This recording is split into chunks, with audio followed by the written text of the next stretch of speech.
Department of Trade and Industry would like to address the recent increase in the fuel price and basic due to the ongoing conflict involving Iran and the United States. A large percentage of global oil supply passes through this area. Because of disruption and tension in the region, oil supply in the world market has decreased, causing global and prices to rise. Although the Philippines is not directly involved in the conflict, our country imports a large amount of a fuel from international suppliers. This means that when global oil price increase, local fuel prices are also affected. As of this week, gasoline and diesel prices have increased by around 8 to 12 pesos per liter, while the LPG price have also significantly increased. The rise in fuel price has affected transportation and production costs, leading to higher price of many people.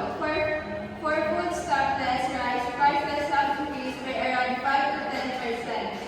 Bride prices are also rising because lower and the transportation costs have become more expensive.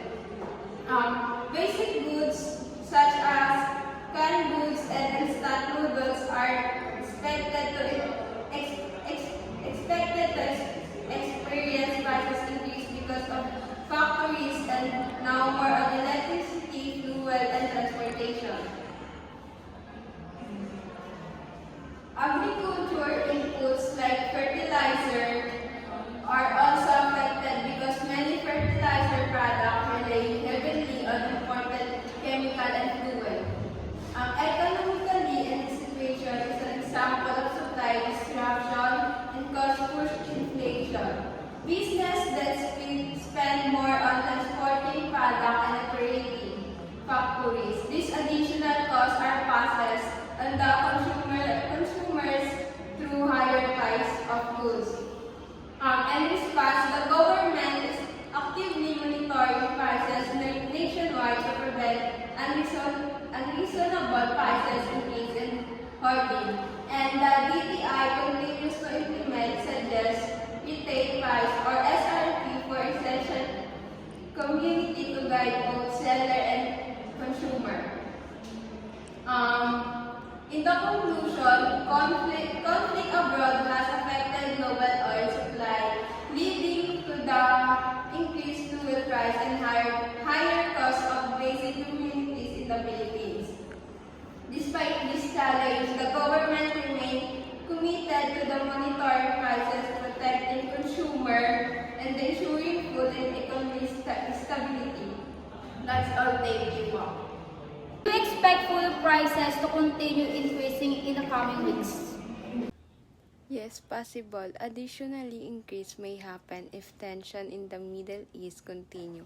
However, the government is closely monitoring global oil and price and preparing measures to reduce the impact of consumers. Government doing to protect rice supply and food security? The Department of Agriculture is coordinating with the suppliers and local producers to maintain a stable rice supply and avoid shortage.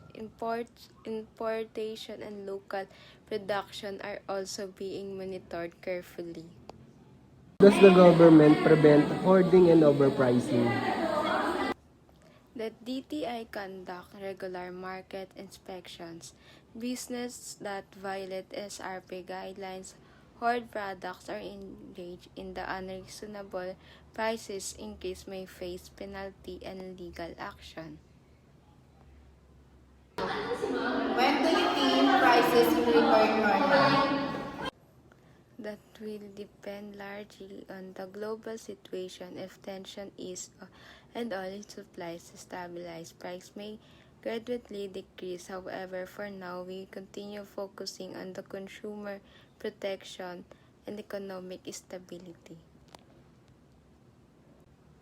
In the conclusion, I want to assure that government is continuously working to lessen the effect of global crisis on the Filipino families.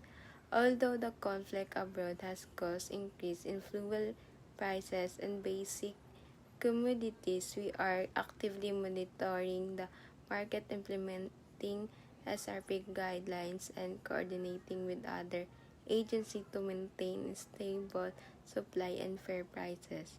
I encourage everyone to remain calm, avoid panic buying, and continue supporting one another during this challenging time.